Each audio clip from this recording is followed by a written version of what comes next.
Alors j'avais prévu de me présenter un petit peu, pour ceux qui ne me connaissent pas.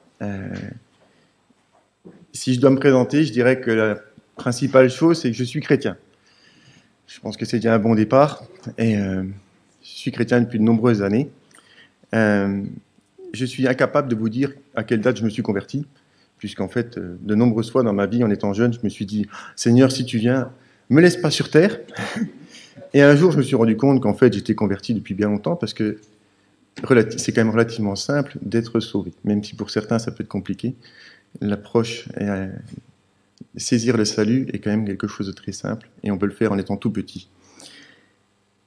J'ai 45 ans, je suis divorcé, remarié, avec une merveilleuse femme, Karine, qui a eu, elle, 5 filles, mais il n'y en a plus qu'une à la maison, Anna, qui a 12 ans. Voilà. Et les 4 autres sont partis de la maison, donc nous avons à la maison une petite fille, une grande fille.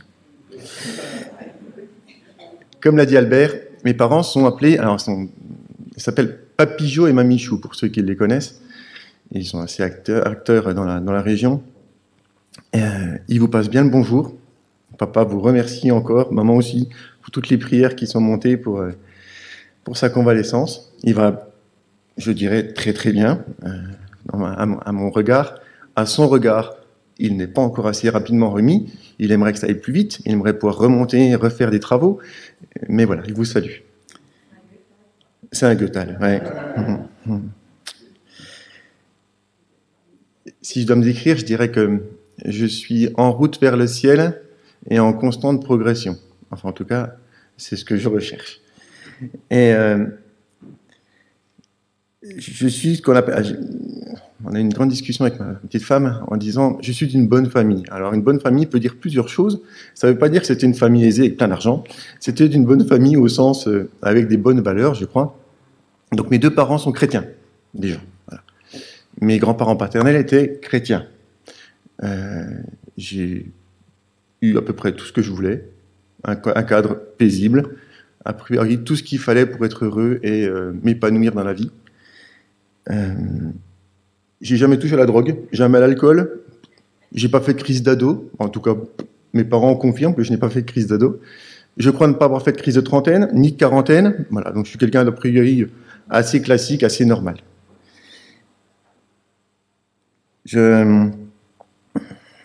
En résumé, je dirais, j'ai pas été un bad boy, plutôt, les gens me voient toujours comme quelqu'un de plutôt bien agréable à côtoyer. Par contre, malgré tout ça, ça m'a pas empêché d'avoir des problèmes avec la pornographie, avec la masturbation. Tout ce contexte vraiment idéal pour moi n'a pas permis de me protéger de ces choses-là. Voilà.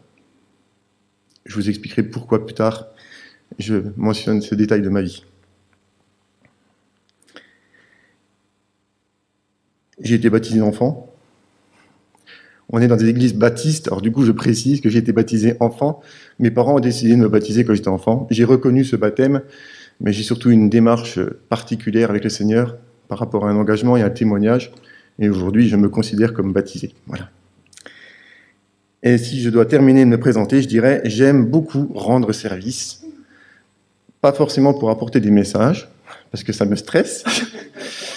Mais par contre, si vous avez des problèmes avec votre voiture, ou des bricolages, des choses comme ça à faire, je suis un Goethal, donc j'aime beaucoup faire ça. Voilà. Et puis du coup, pour mon souhait dans la vie, j'ai pu vous partager des choses que j'ai dû traverser, des moments difficiles. Aujourd'hui, mon gros combat, c'est que j'aimerais, quand j'arriverai au ciel, que le Seigneur me regarde et me dise « bien, bon et fidèle esclave, tu as été fidèle en peu de choses ». Faire la volonté de Dieu. Je pense que c'est quelque chose que j'arrive pas encore à faire parfaitement, et c'est un de mes combats aujourd'hui. Voilà. On va passer à la pré-introduction du sujet. Mon leitmotiv, c'est la transparence et la sincérité. Je pense que c'est vital, important, dans le couple, tout le monde en est convaincu, mais entre frères et sœurs également. Transparence et sincérité par rapport à nos combats, par rapport à ce qu'on a pu avoir comme difficulté, par rapport à nos sujets de prière, par rapport à tout ce qui peut nous inquiéter ou concerner. C'est très important, et encore plus entre frères et sœurs de la foi. Alors, tout ce que je vais pouvoir dire maintenant, en fait, j'ai un passif, j'ai passé quelques années dans des églises tarbistes, c'était pas préparé, donc à tour de rôle, le dimanche, chaque frère pouvait se lever et apporter un message. On structurait pas forcément le message et le préparer avec autant d'avance qu'aujourd'hui. Et ça fait très longtemps que je l'ai pas fait, puisque l'église de Valentinier, Jésus t'aime, où Luc nous visitait, a malheureusement fermé il y a quelques années. Donc ça fait quelques années que j'ai pas fait cet exercice. Je vous montre un petit peu d'indulgence, mais j'aimerais juste que ce soit bien clair. Tout ce que je dis aujourd'hui s'applique premièrement à moi. Et j'aimerais vraiment prêcher premièrement pour moi. Et si vous pouvez en profiter, que Dieu soit glorifié. On arrive au sujet. Le sujet. Un sujet qui me tient particulièrement à cœur. Et je vous propose d'aborder ce sujet que j'intitulerai « Et si on regardait les situations avec le regard de Dieu ?» Et si, au lieu de regarder les situations avec notre regard, on les regardait avec le regard de Dieu. Comme ça, voilà. Je propose qu'on prenne l'histoire d'Esther. Je vais prendre quelques extraits de l'histoire d'Esther. Et puis, je ferai des pauses. Je me permettrai quelques commentaires. Alors, ce qui va être compliqué pour vous, c'est que l'histoire d'Esther, vous la connaissez. Vous savez comment elle commence, comment elle se passe et comment elle finit. Et j'aimerais vous demander de faire l'exercice d'imaginer que vous la lisez pour la première fois. On va lire l'histoire, étape après étape, puis on va essayer de voir un petit peu comment nous, on pourrait voir les choses, et puis comment Dieu peut voir les choses également. Alors, Esther 1. Cette histoire se passait au temps de Xerxès, celui dont l'empire s'étendait depuis l'Inde jusqu'à l'Éthiopie et comprenait 127 districts. En ce temps-là, quand l'empereur Xerxès vint prendre place sur son trône impérial dans la citadelle de Suse, la 3e année de son règne, il organisa un grand festin pour tous ses ministres, ses hauts fonctionnaires, les officiers de l'armée, des Perses et des Mèdes, ainsi que les nobles et les gouverneurs des provinces. Il voulait montrer devant eux la richesse et la gloire de son règne et la splendeur de sa grande magnificence. Les festivités durèrent très longtemps, 180 jours. À la fin de cette période, l'empereur offrit à toute la population de Suse, riche ou pauvre, un banquet qui eut lieu pendant 7 jours, dans les jardins du palais impérial. Des tentures de lin blanches et bleu ciel étaient fixées à des colonnes de marbre par des cordelières blanches et pourpres passées dans les anneaux d'argent. Des divans d'or et d'argent étaient disposés sur des dallages de mosaïque faits avec du porphyre, du marbre, de la nacre et de l'agate. On servait des boissons dans des coupes d'or, toutes différentes de forme. Le vin de l'empereur coulait avec une générosité toute impériale. Il avait été ordonné que chacun puisse boire à volonté sans aucune contrainte, car l'empereur avait donné des instructions à tous les intendants du palais pour qu'ils satisfassent les désirs de chacun de ses hôtes. L'impératrice Vasti organisa de son côté un banquet pour les femmes dans le palais de l'empereur Xerxès. Le 7e jour du banquet, comme l'empereur était égayé par le vin, il était bourré, il ordonna aux 7 eunuques spécialement attachés à son service, Méoumam, Bista, Arbona, Bicta, Abacta, Zétar et Carcasse, de faire venir l'impératrice Vasti en sa présence, couronnée du diadème impérial. Il voulait montrer aux hommes de tous les peuples rassemblés et aux ministres combien elle était belle, car elle était effectivement d'une beauté remarquable. Les eunuques transmirent à l'impératrice Vasti l'ordre de l'empereur, mais elle refusa. Elle refusa d'aller se présenter devant lui. Celui-ci en fut vivement irrité et se mit dans une violente colère. Donc, cette histoire commence par un grand festin. 180 jours, quasiment 6 mois. On va dire 6 mois. 6 mois de festin. A priori, il faisait que faire la fête. Personne n'allait travailler. C'était pas juste le soir où on se retrouvait. 180 jours. A priori, je pense pouvoir affirmer que c'était un contexte d'ivrognerie notoire.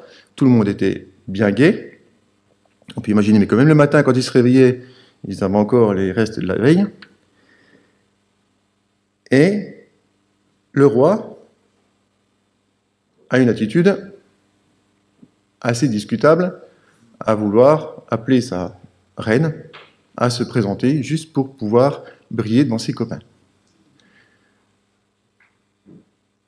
Une histoire comme celle-là, moi je me dis, on est mal barré. À vue humaine, le roi ne fait pas tout ce qu'il faut pour y arriver dans la vie. Il ferait mieux d'être un peu plus sobre, se mettre au travail, éventuellement récompenser le peuple. Bon, il le fait, il donne quand même 7 jours. Sur les 180 jours, après, il donne 7 jours pour le peuple, pour que tout le monde puisse faire la fête, voilà, pour montrer aussi comment il est beau. Mais en tout cas, son attitude est clairement pas correcte, à mon regard à moi. Et puis, sa reine, qui fait la fête de son côté, quelque part, j'aurais presque tendance à lui donner raison. Elle n'a pas à aller se pavaner devant, voilà. Même si effectivement il y a des règles à cette époque-là, le roi est suprême, et donc quand le roi demande quelque chose, on s'exécute. La situation est quand même plutôt en faveur d'Esther. Devant un tribunal, j'aurais plutôt tendance à pencher du côté de Vasti, pardon, de Vasti que du roi. Et la sanction tombe, Vasti est renvoyé. Si on continue un petit peu, on ne lira pas ce passage-là, mais en fait, il va falloir un petit peu de temps pour que le roi se calme. Il y a marqué qu'après quelques temps, le roi s'est calmé, et du coup, il a regardé comment il allait pouvoir traiter cette affaire. Il lui faut une nouvelle reine, il va continuer comme ça. Alors, on continue, on va prendre chapitre 2, versets 5 à 7. Donc là, le roi n'a plus de reine, il demande des conseils, et on lui dit, il faut que tu fasses venir toutes les vierges de la région, et puis celle qui te plaira, tu la prendras comme reine. Esther 2, verset 5. Or, dans la citadelle de Suse vivait un juif nommé Mardoché. Il était fils de Yaïr et descendant de Chiméi et de Kish, de la tribu de Benjamin. Sa famille avait été déportée de Jérusalem avec les autres exilés emmenés par Nabuchodonosor, roi de Babylone, en même temps que Jéconia, roi de Juda. Mardoché avait élevé sa cousine Hadassa, c'est-à-dire Esther, orpheline de père et de mère. Cette jeune fille était bien faite et d'une grande beauté. À la mort de ses parents, Mardoché l'avait adoptée comme sa fille. Je me suis présenté au départ. Mais là, c'est un petit peu pareil. Esther est présentée. Voilà le pédigré d'Esther. Orpheline. Avec la déportation, c'est pas écrit, mais dans ma lecture, je me suis dit, il n'est pas improbable que ce soit le gouverneur qui ait engendré la mort de ses deux parents. Puisqu'ils ont été déportés, cette fille se retrouve sans parents, avec la barbarie qu'il y avait à ce moment-là. Voilà. Peut-être que les autorités en place à ce moment, c'est une hypothèse, c'est pas. Mais peut-être que les autorités en place à ce moment-là étaient en fait clairement les coupables de la mort de ses parents. Et du coup, Esther, elle est décrite comme une jeune fille belle, mais elle est juive. Ça vous pose pas un problème? Le roi, il cherche une nouvelle reine. Il vérifie même pas l'origine des personnes, des jeunes filles qu'il fait venir, et là, du coup, les juives. Moi, ça me surprend. Et puis, le peuple de Dieu, Dieu permet, moi je prierais pour que Esther puisse s'en aller du pays, quitter le pays, être protégée et ne pas être embarquée dans cette infamie. C'est juste, pour moi, c'est insoutenable de penser qu'on puisse embarquer toutes les jeunes filles juste pour le plaisir du roi. C'est quand même incroyable, cette histoire.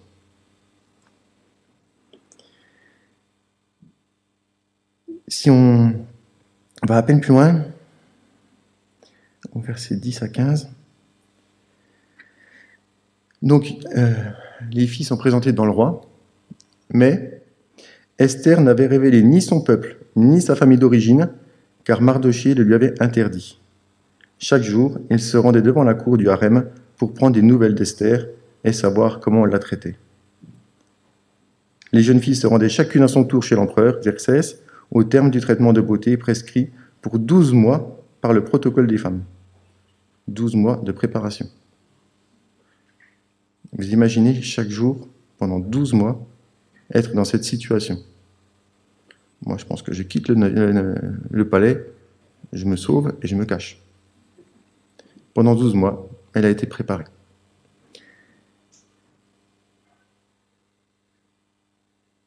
Pour ce traitement, on utilisait pendant 6 mois de l'huile de myrrhe et pendant 6 autres mois des baumes aromatiques et divers produits de beauté employés par les femmes.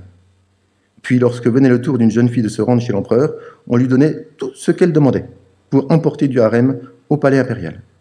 Elle s'y rendait le soir et le lendemain matin, elle était conduite par un second harem et confiée à la responsabilité de Chasgaz, l'eunuque de l'empereur chargé de la garde des épouses de second rang. Elle ne retournait plus chez l'empereur, à moins que celui-ci en manifeste le désir et la fasse appeler par son nom.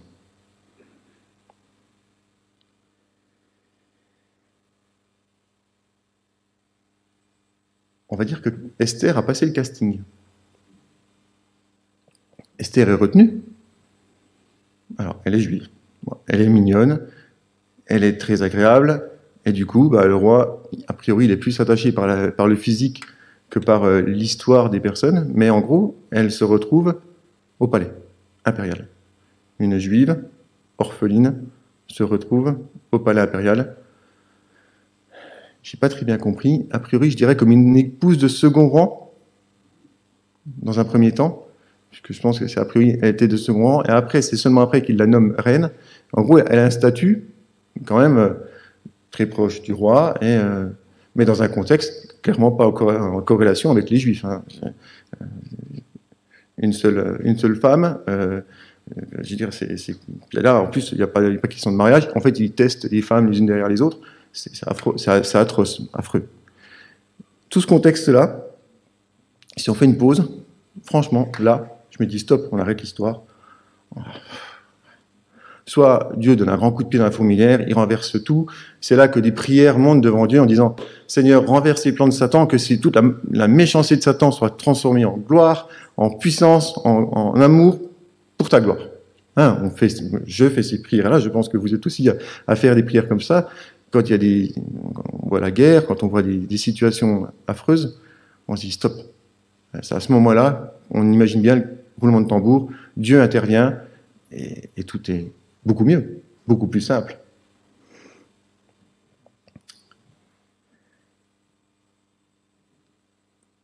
On a dit tout à l'heure que Mardochée, du coup, était juif. Il a recueilli Esther. Et Mardochée respecte les lois juives.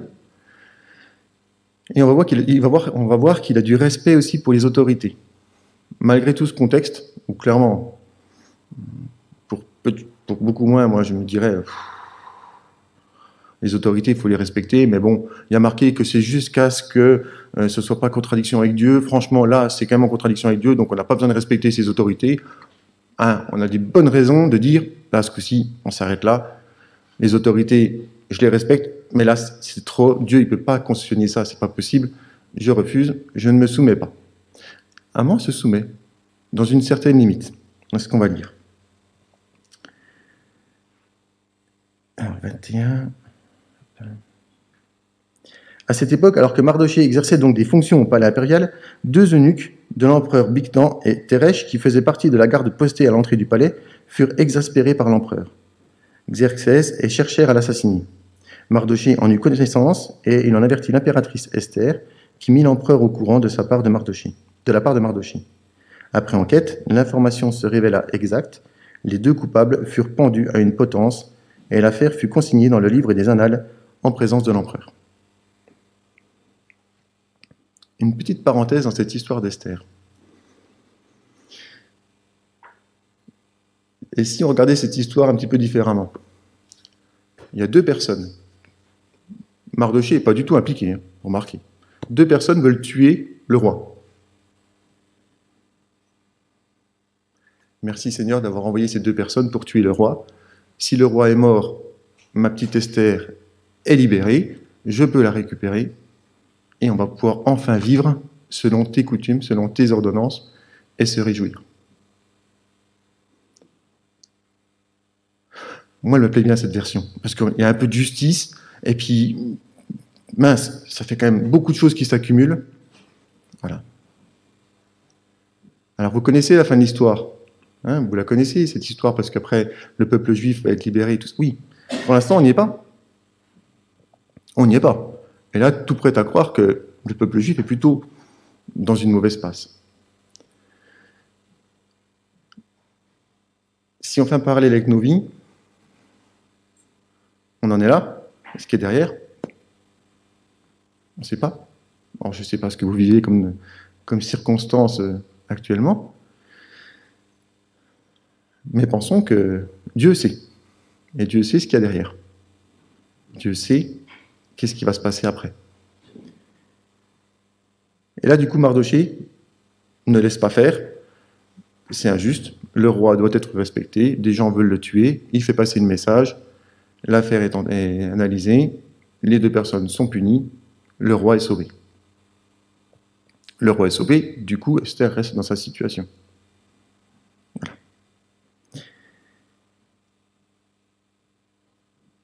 On voit après que dans les passages qui suivent, alors j'ai volontairement sélectionné les passages, s'il n'en tenait qu'à moi, j'aurais tout lu Esther, tellement j'aime ce livre.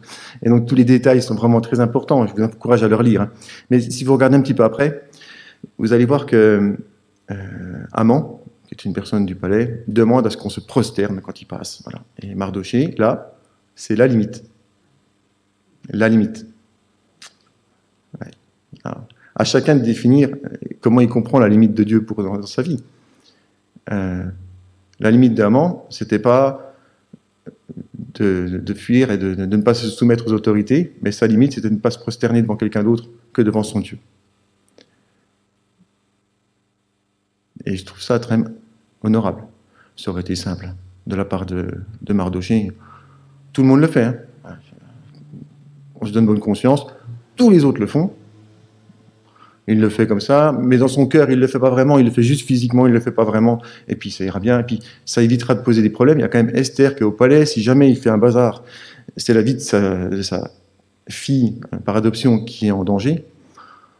Mais non, là c'est la limite pour Mardochée. Non, il a un seul Dieu, il ne se prosternera pas devant Haman. Et Haman est clairement piqué dans son orgueil. Hein. Chaque fois qu'il se balade et qu'il voit Mardochée qui ne se courbe pas, ça travaille. Quand même. Voilà. Et là, on peut voir une autre réaction que, en tant qu'être humain, on peut avoir. Vous allez voir qu'en fait, Haman, il fait un amalgame complet entre Mardochée et les Juifs.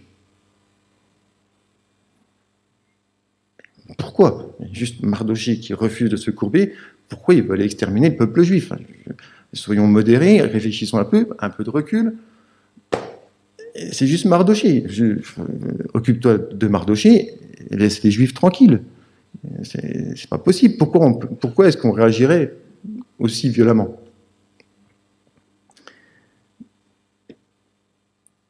Et du coup, dans toutes ces situations, l'histoire continue.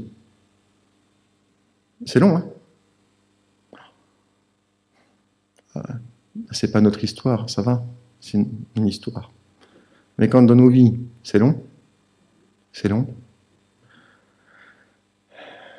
Seigneur, délivre-moi. Hein? Et puis, je peux peut-être apprendre un peu plus vite. Hein? Je peux peut-être essayer d'apprendre plus vite parce que c'est peut-être pas nécessaire tout ça. Alors, c'est des questions qu'on peut se poser. Hein? Mais là, on voit que l'histoire continue. Et donc, Haman veut exterminer le peuple juif. Et donc là, Mardochée va intervenir, appelle Esther. Elle lui demande d'intervenir. Donc, Esther, chapitre suivant, 4, on voit que Esther, la première action, c'est comment ça? Pourquoi? Qu'est-ce que je peux faire? Je ne suis qu'une petite orpheline. Et voilà. Donc, au début, la première réaction, c'est elles ne se sentent pas forcément trop capables de faire quoi que ce soit. On est dans Esther 4.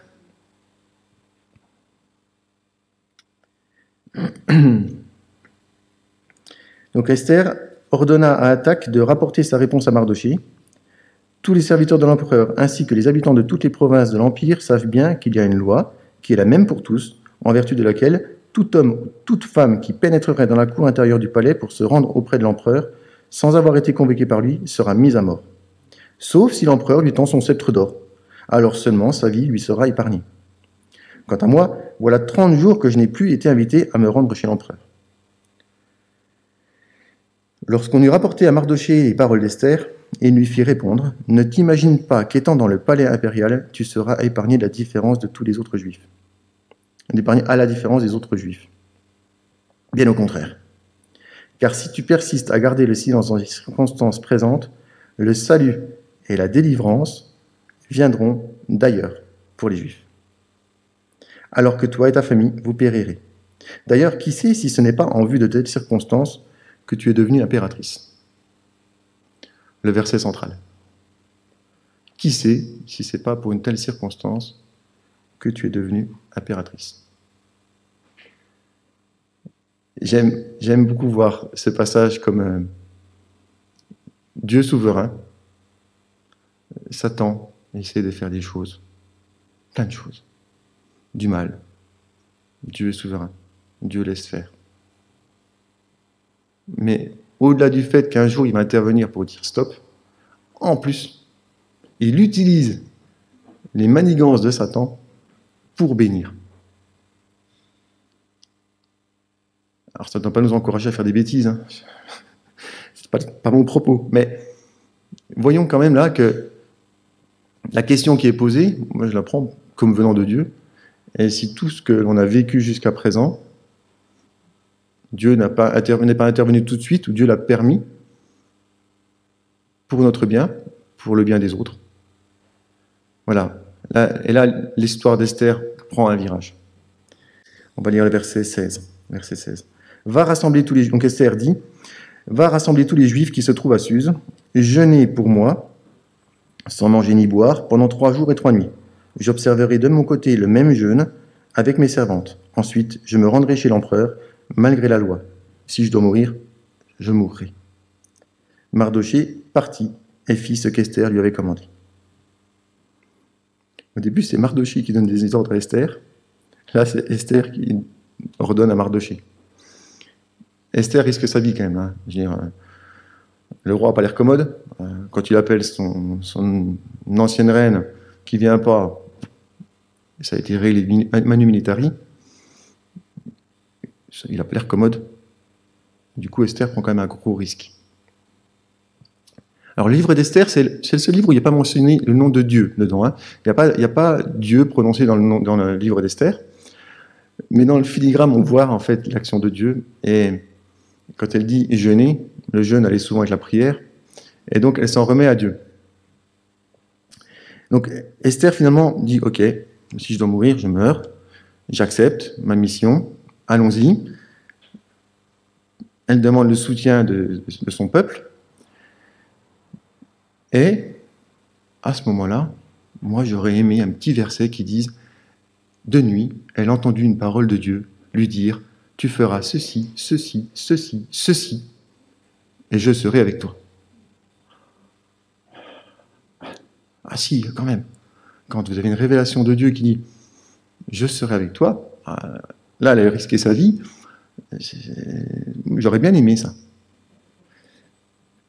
Pas de révélation de Dieu. Hein.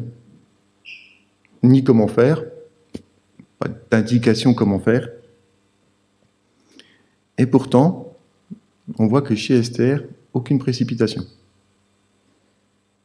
Il y a une confiance en Dieu qui est aux commandes.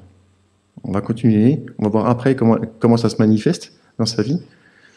Mais elle aurait pu dire, ben voilà, j'ai 3 jours, puis ben, pas de réponse, pas d'indication. Encore 3 jours, et puis encore 3 jours. Elle aurait pu le vivre de cette façon. Hein. Je ne juge pas du tout. C'est pas un jugement qu'on porte là sur cette situation. C'est juste la façon dont elle a eu d'aborder l'histoire. Je ferai un focus un peu plus tard sur notre vision de notre vie, notre vision de la vie des autres, la vision des autres de notre vie, et vice-versa. Soyons prudents quand on regarde la vie des autres. Là, Esther est quand même très courageuse. Voilà. Si on va dans le chapitre 5, versets 1 à 14. Au bout du 3e jour de jeûne, Esther revêtit ses habits royaux et se tint dans la cour intérieure du palais impérial, en face des appartements de l'empereur. Celui-ci siégeait sur son trône dans le palais, en face de l'entrée de l'édifice. Quand il aperçut l'impératrice, Esther, qui se tenait dans la cour, il lui accorda sa faveur et lui tendit le sceptre d'or qu'il tenait en main. C'est bon. Une belle étape de passé. Elle était sur le fil et on est passé du bon côté du fil. Esther s'approcha, en toucha l'extrémité. Alors il lui demanda : « Qu'y a-t-il, impératrice Esther ? Quelle est ta requête ? Elle te sera accordée, même si c'est la moitié de l'Empire. » C'est pas mal. Elle n'est pas rejetée. Le roi lui tend le sceptre et il lui donne un chèque en blanc, la moitié de l'Empire. Empereur, s'il te plaît, fais que mon peuple ne soit pas détruit. Interviens, viens sauver mon peuple. Moi, c'est ce que j'aurais fait. Là, porte ouverte, on a accès au roi qui nous dit : demande jusqu'à la moitié de mon royaume. Je veux pas ton royaume, je veux juste que tu sauves mon peuple. On va comme ça. Vous vous souvenez, tout à l'heure, j'ai dit, Esther, pas de précipitation et un calme assez incroyable. Elle prend un risque quand même. Le temps est compté, hein. Haman, il n'a pas trop décidé de prendre son temps, il veut détruire le peuple juif, il veut intervenir. Alors qu'est-ce qu'elle demande, Esther ? Esther répondit : ma requête, ma demande, la voici. Si l'empereur veut m'accorder sa faveur, et s'il veut bien accéder à ma requête et répondre à ma demande, que l'empereur vienne avec Haman au festin que je leur prépare demain. C'est alors que je répondrai à la question de l'empereur. Oula. Non. Ça se trouve, demain, l'empereur, il sera dans de mauvaises dispositions, et là, il est disposé, il n'a pas l'air trop stable, il faut mieux en profiter. Demandons tout de suite. Mais non. Esther prend le temps. Elle a jeûné pendant 3 jours. Il ne nous est pas rapporté ce que le Seigneur lui a révélé, je suis d'accord, peut-être qu'elle a une révélation, je ne veux pas cacher ça, mais en tout cas, ça ne nous est pas rapporté. Ce qui est sûr, c'est qu'elle est juive, elle a un Dieu, un seul Dieu, elle veut le servir, elle est prête à perdre sa vie pour sauver son peuple, elle est à disposition dans l'attente de la main de Dieu. Elle n'est pas en train d'essayer de briller ou quoi que ce soit, elle veut juste faire ce que Dieu lui demande. On continue ?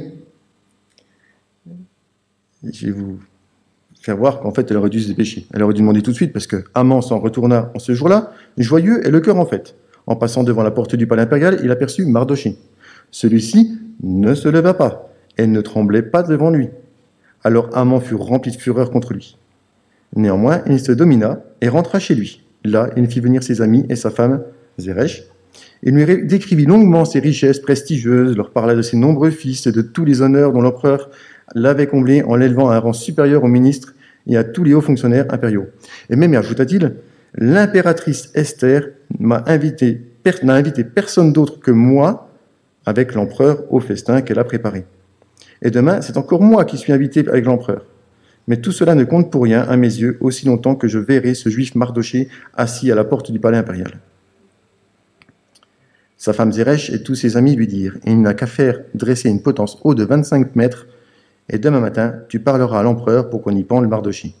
Puis tu pourras aller gaiement au festin en compagnie de l'empereur.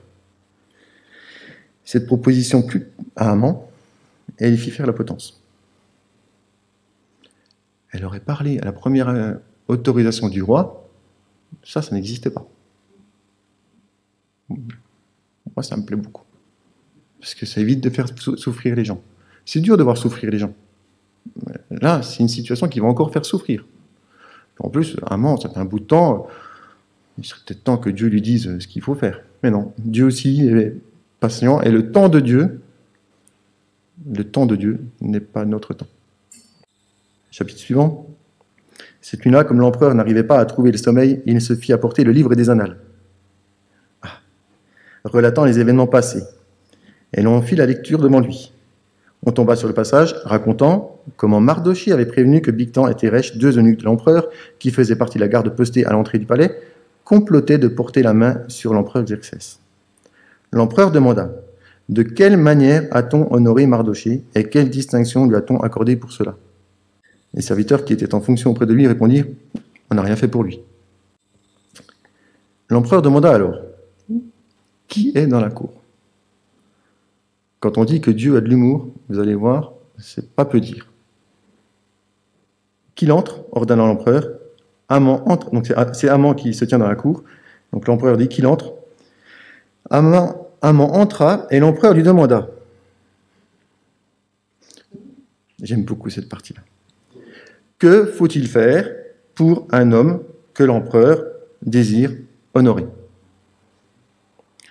En son fort intérieur, Haman se dit, quel homme l'empereur peut-il désirer honorer, sinon moi? Évidemment, Haman, qui est si fort. Il répondit donc à l'empereur, pour un homme que l'empereur désire honorer, que l'on apporte un manteau de l'empereur que l'empereur a déjà porté, que l'on amène un des chevaux que l'empereur a monté, et que l'on pose sur la tête du cheval un diadème impérial. Que l'on confie le manteau ainsi que le cheval à l'un des ministres de l'empereur, l'un des plus hauts dignitaires, et qu'on revête du manteau l'homme que l'empereur désire honorer, puis qu'on le fasse monter sur le cheval, et qu'on le conduise ainsi sur la place de la ville en proclamant devant lui « Voilà ce que l'empereur fait pour l'homme qu'il désire honorer. » Alors l'empereur dit à Haman « Dépêche-toi d'aller chercher le manteau et le cheval, comme tu l'as dit, et fais tout cela pour le juif Mardochée, qui exerce des fonctions au palais. Ne mets rien de tout ce que tu as proposé. » Haman alla chercher le manteau et le cheval. Il revêtit Mardochée du manteau, puis il le fit monter sur le cheval et le conduisit ainsi sur la grande place de la ville, en proclamant devant lui « Voilà ce que l'empereur fait pour l'homme qu'il désire honorer. » Ensuite, tandis que Mardochée retournait à ses fonctions au palais impérial, Haman rentra précipitamment chez lui comme en deuil et en se couvrant le visage. Il raconta à Zeresh, sa femme, et à tous ses amis ce qui venait de lui arriver. Ses conseillers et sa femme lui dirent « Si ce Mardochée devant qui tu as commencé à être humilié est juif, tu ne pourras rien contre lui. Tu peux être certain que tu continueras à déchoir devant lui. » Ils étaient encore en train de s'entretenir avec lui quand survinrent les envoyés de l'empereur venus faire presser Haman de se rendre au festin préparé par Esther. Quand j'étais gosse, j'aimais cette histoire. J'aimais ce passage. Je me réjouissais. Je me réjouissais de ce passage qui disait « Eh ben vas-y, va faire à Mardochée, vas-y. » La honte pour lui. J'ai toujours été un petit peu justicier. Et du coup, je me réjouissais. Aujourd'hui, quand je lis cette histoire, je suis triste. La question que je me pose, vous n'êtes pas obligé de vous la poser, est-ce que des fois on n'a pas cette attitude-là, nous, comme maman, à se dire, quand même, je suis d'une bonne famille, je n'ai pas fait grand-chose de mal, je mérite quand même l'honneur, et puis à écraser les autres. On a le temps de Dieu qui s'applique encore là. Parce que du coup, il est pressé, il faut qu'il aille au palais. Alors, il faut qu'il aille au palais ce coup-ci. Donc, il va au palais, et il n'a pas le temps de se retourner, il faut qu'il aille au palais. Il va au palais. L'empereur et Haman arrivèrent donc pour festoyer avec l'impératrice Esther. Ce deuxième jour, pendant que l'on buvait le vin, l'empereur demanda de nouveau à Esther « Dis-moi, quelle est ta requête, impératrice Esther? Elle te sera accordée. Quelle est ta demande? Même si c'est la moitié de mon empire, tu l'obtiendras. » C'est plus sur le coup, là, il le confirme. Hein, il confirme que elle a carte blanche. L'impératrice Esther répondit, « Si l'empereur veut m'accorder une faveur, si l'empereur le veut bien, que la vie sauve me soit accordée, c'est là ma requête. Que la vie sauve soit aussi accordée à mon peuple, telle est ma demande. En effet, moi et mon peuple, nous avons été livrés pour être massacrés, tués et exterminés. Si nous avions seulement été vendus comme esclaves et servantes, j'aurais gardé le silence, car dans ce cas, notre infortune ne vaudrait pas la peine que l'on importune l'empereur. » Vous notez là que, au départ, Esther se garde bien de révéler son origine juive. C'est un peu un mensonge. Mensonge par omission. Pour moi, c'est un mensonge. Même si c'est Mardochée qui lui a dit de ne pas le dire, dans ma lecture, je me dis, waouh, tu vois, ça te rattrape. Si je m'arrête à ce moment-là de l'histoire, ça te rattrape. Hein. T'as vu, là, du coup, t'as pas voulu dire que tu étais juif, mais du coup, tu es obligé de le dire parce qu'il faut que tu défendes ton peuple. Ça devait quand même pas être évident pour elle. Hein. Tu faut aussi, on peut surtout dans la même situation. Bon. Elle rétablit la vérité, elle le dit. Voilà, je veux intervenir, intercéder pour sauver mon peuple. Et dans le texte qu'il nous a rapporté, ce qui m'a aussi interpellé, Esther, elle ne présente pas une solution, elle ne présente pas une solution au roi, mais elle présente une demande. Elle dit, fais quelque chose pour que mon peuple ne soit pas exterminé. Elle ne dit pas, coupe la tête d'avant, ou je ne sais pas, donner des solutions comme ça. Non, elle est dans une dynamique de... Et je veux lire derrière ça qu'elle n'a pas une révélation claire de ce que Dieu lui a dit de faire. Mais elle avance avec Dieu. Elle n'a pas eu une révélation, va devant le roi, dit ceci, cela. Non, mais avec tout son cœur, elle avance. Et elle veut servir son Dieu. Alors, c'est pas en première lecture, mais en deuxième lecture, c'est vraiment quelque chose que, voilà, je pense qu'on peut appliquer à notre vie aussi. C'est dans la vie, on avance. C'est merveilleux quand le Seigneur est très clair avec nous. Quand toutes les portes se ferment et une seule s'ouvre, c'est super. Mais quand des fois on avance et que on veut avancer avec Dieu, et pensons que voilà, Dieu nous laisse aussi libres. Et là, elle a cette démarche. Voilà, elle marche avec son Dieu. Si on prend la suite de Esther 7, l'empereur Xerxès demanda à l'impératrice Esther, « Qui est celui qui a eu l'audace de concevoir un tel dessein? Où est-il » Esther répondit, « Le persécuteur, l'ennemi, c'est Haman, ce misérable. » Alors Haman fut épouvanté devant l'empereur et l'impératrice. Furieux, l'empereur laissa son vin, se leva et sortit dans le jardin du palais. Haman, voyant bien que dans l'esprit de l'empereur son malheur était décidé, il resta là pour implorer l'impératrice Esther pour sa vie. L'empereur revint du jardin à la salle du festin au moment où Haman se laissait tomber sur le divan où Esther était allongée. Du coup, l'empereur s'écria, « Veut-il en plus faire violence à l'impératrice en ma présence dans mon palais ?» À peine l'empereur eut-il prononcé ces mots que l'on recouvrit la tête de Haman. Arbora, l'un des eunuques, dit alors devant l'empereur, « Et il y a justement cette potence que Haman a fait faire pour Mardochée, qui a parlé pour le bien de l'empereur. Elle se trouve dans la cour de Haman. Elle a 25 mètres de haut. » L'empereur ordonna qu'on l'y pende. On pendit Haman à la potence qu'il avait préparée pour Mardochée. Alors la colère de l'empereur s'apaisa. L'histoire de l'arroseur arrosé. C'est la deuxième partie où je rigolais beaucoup quand j'étais petit, puis qu'aujourd'hui, j'ai la gorge nouée. C'est triste. Il se retrouve pendu sur le bois. Là, du coup, dans ma lecture aujourd'hui, je me dis, Seigneur, fais grâce. Qui reconnaisse que sa femme reconnaît. Vous avez vu, tout à l'heure on a lu, sa famille reconnaît, si Mardochée est juif, t'es mal barré, tu n'auras pas gain de cause. Parce que c'est le peuple de Dieu, Dieu est souverain, tu peux rien faire contre les élus de Dieu. La femme commence à faire un pas vers la repentance, vers la reconnaissance que Dieu est souverain. Sa famille aussi. J'aurais bien aimé qu'avant on fasse pareil. Non. Des fois, il y a des situations où c'est pas le conte de fées. J'ai pas de réponse à ça. J'ai aucune réponse à ça. Dieu est souverain. C'est Dieu qui décide, et voilà. Mais des fois, on voit des gens qui, malheureusement, finissent mal, et on ne peut que s'en attrister, et on peut prier pour eux.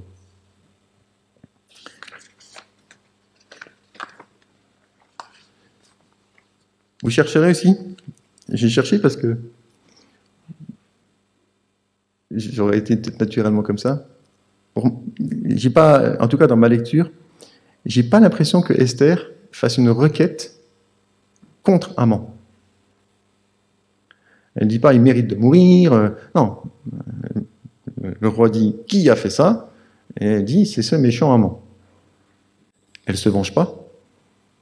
À Dieu la vengeance. C'est lui qui fait justice. Elle ne se venge pas. Alors ensuite, je savais que ça serait un peu long, donc ensuite on a donc la suite du texte qui du coup nous montre que finalement le roi permet que les Juifs se défendent, le peuple juif est sauvé, ce qui fait une fête, la fête de Pourim, je crois, qui du coup ils se souviennent de cette délivrance qu'ils ont vécue. J'aimerais faire un petit focus sur un autre exemple pour pas rester que sur Esther, parce que je vais nous encourager à voir aussi d'autres histoires. C'est dans Jean 8. Je vais juste lire rapidement. J'ai jusqu'à quelle heure, Albert? 10 minutes? Encore 10 minutes, c'est trop? 5 minutes, ça marche. Alors, 5 minutes.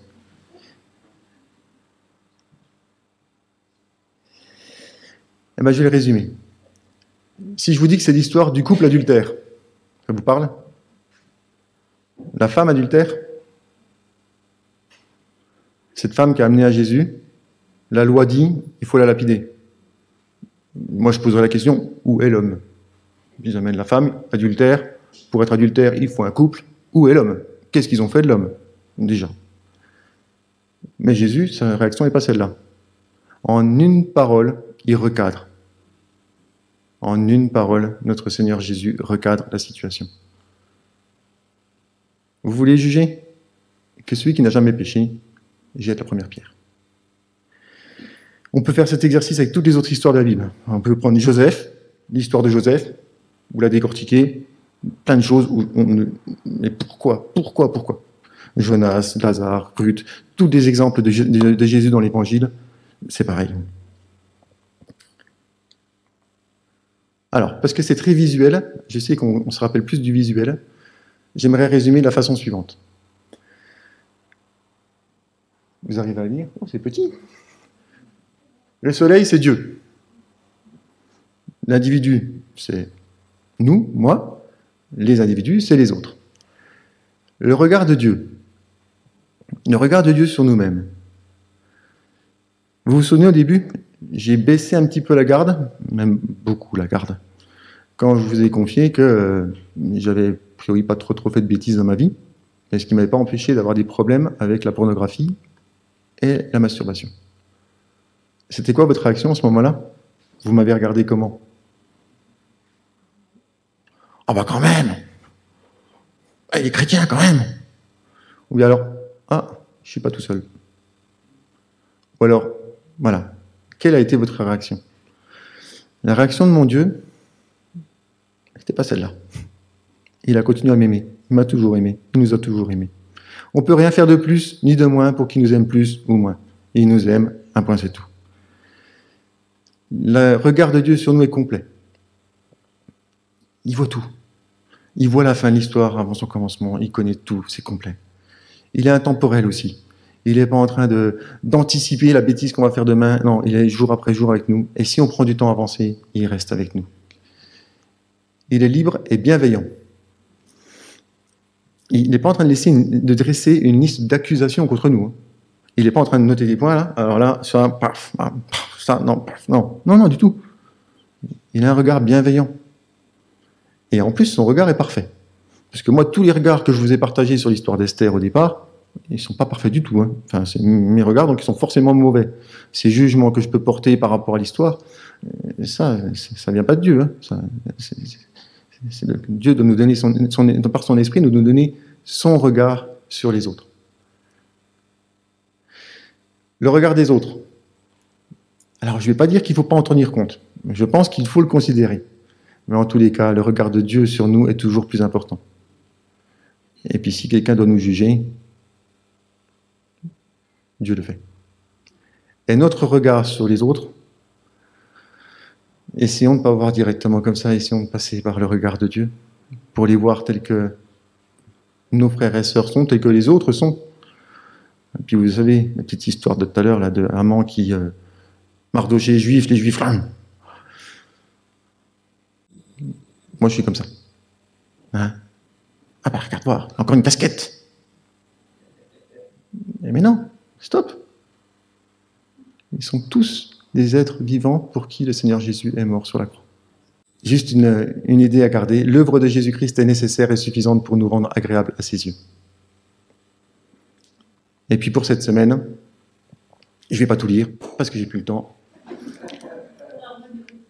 Prions, prions. Et puis à chaque fois qu'il y a une situation, que le Seigneur nous aide à prendre du recul, à se demander comment lui aurait réagi, comment lui nous voit, comment lui voit cette situation. Prions, prions, prions. Et puis acceptons le temps de Dieu. Parce qu'à la fin, Ça finit bien pour ceux qui mettent leur confiance dans le Seigneur.